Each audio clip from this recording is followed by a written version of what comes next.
I don't know who, but they would put cameras on the heads of babies, then you would kind of log what you were seeing, so what the baby was seeing. I still don't know what the exact purpose of that was. Indicating in some data what's a cat, what's not a cat. What's a grammatical sentence? What's not a grammatical sentence?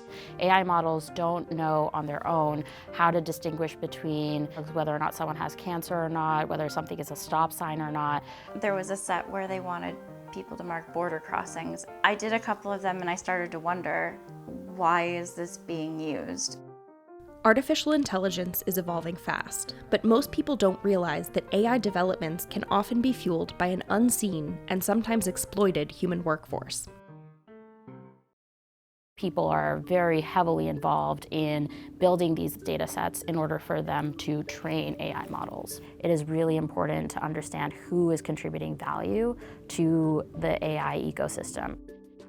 Training AI for models that power everything from chatbots to smart home appliances requires a massive amount of data, so tech companies employ millions of people around the world to perform the repetitive tasks needed to create and then annotate data sets they eventually use.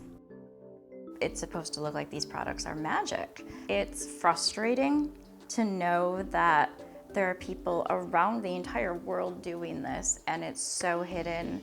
And because it's hidden, it also leaves room for workers to be underpaid and mistreated. So far, I have not seen an instance of a story where doing that kind of work enriched the people involved, was a good job that gave them better pay and more skill and more dignity over time. It's the opposite, typically. Crystal Kaufman has been doing online work for nearly a decade. I spent a large portion of my life, my 20s, working in politics, and I really needed a break. And so I decided to go back to school for geology. I was nearing the end of my degree and I got sick. I had to stop going to school. I couldn't work outside the home, but I had to pay my bills. So I Googled work from home opportunities and I ran across Amazon Mechanical Turk. And so I clicked on it and read about it and thought, wow, I can do this. I was able to work and do these micro tasks, transcriptions and surveys and things like that. Well, it essentially became my lifeline for 2 years. That's how I paid my bills and how I lived while my health was sorted out. I don't know what I would have done without it. I log in every day, and then what I'll do is just kind of evaluate what's out there. Like I'm looking right now and 153 different tasks that I can choose from right now. So that's a little bit lower than normal, but not too terrible. I filter them to see what tasks are paying the best, if there are batches where there's multiple hits, like this top one that came up, it's not rated well, so I wouldn't do it. That time, like in between tasks, is time that's of course not paid. So you try and keep working your queue or finding things. It's just a lot of sitting at the computer, but there's such a variety of tasks that it keeps it interesting. Crystal is a lead organizer of Turkopticon, which advocates for workers on a platform called Mechanical Turk. Amazon created Mechanical Turk in 2005 as a platform that connects freelance remote workers to requesters looking for people to perform jobs that are easy for humans but hard for robots. Today, it lists artificial intelligence development as a primary use case on its website. At UC Santa Barbara, Assistant Professor Matt Bean studies work involving machine intelligence, and his research has found that this field creates what are known to be bad jobs.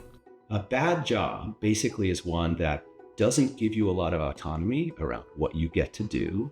The task is not well motivated, or it's demotivating. In other words, you don't feel like there's a meaningful connection between what you're doing and some valuable output in the world, where you don't have real reasonable opportunity to interact with other human beings in your job and so on, and where you don't have an opportunity to learn and grow, where you're doing basically the same thing over and over again with very limited visibility into potential ways that you could develop.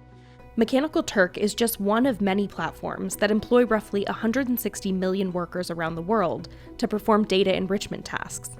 I think people still don't think enough about how AI is being developed. A lot of our discourse is on how it's being deployed and how great it will be when it's deployed, and I think that focus is a little bit misplaced. I think we need to be thinking about how it's developed as well. If we want to build a better society, we can't ignore the tens of millions of people who are doing this work. And if they're overlooked and facing precarious conditions, that's a problem that I think more people need to be thinking about.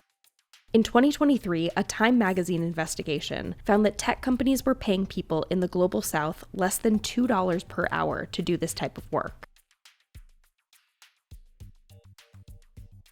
Americans are a growing part of this booming industry and face a different set of obstacles, including not always knowing who they're working for. There's been a lot of things that may be related to AI that we weren't really explained. The overall purpose wasn't explained. A lot of companies at that time, and even now, were keeping the intention of the project pretty secretive. And I think a lot of companies are thinking about this as proprietary information and don't want to sort of give the entire context of how that information is going to be used. And so workers might not have that context when they're actually doing the work. A lack of transparency also means that these gig workers have few ways to push back against employers when something goes wrong. We took a survey of workers doing the work on Amazon's platform. And the number one concern, all the issues, what should we tackle next, was something called mass rejections. Crystal and other workers said that in 2022, a requester called AI Insights posted a batch of more than 70,000 tasks on Mechanical Turk. Hundreds of people completed the jobs, but all found their work rejected, even though the glitch was caused by an error from the requester, which soon vanished from the platform, keeping all the data and leaving workers unpaid and unable to reverse the rejections. Workers not only lose that money and that time, but we have things called approval ratings that determine what work we have access to. The more rejections you have, the worse your approval rating gets. And once you get below a certain point, you really don't have access to good work anymore. There are plenty of people who do this full time, and they can lose their livelihood over something like that. I remember when I needed it, that was my lifeline. And if I had been hit with a mass rejection like that during that time and lost access to that work, I could have lost my home. So now that I'm in a position where I can, fight against the way things are now, I just feel like it's my responsibility to do that. Amazon said that the AI Insights account was suspended, and that the average rejection rate on the platform as a whole is less than 1%. It also said it has policies in place to ensure there is no abuse in the marketplace by requesters or workers. Right now, the rules are really being set by a few companies, and I think it would be important for us to think more collectively about what type of economy we want to build here. Because right now, that data, the value that is being captured by these companies is being appropriated by these companies. They get all the value, but there's millions of people who are contributing to it. How should their contributions be valued?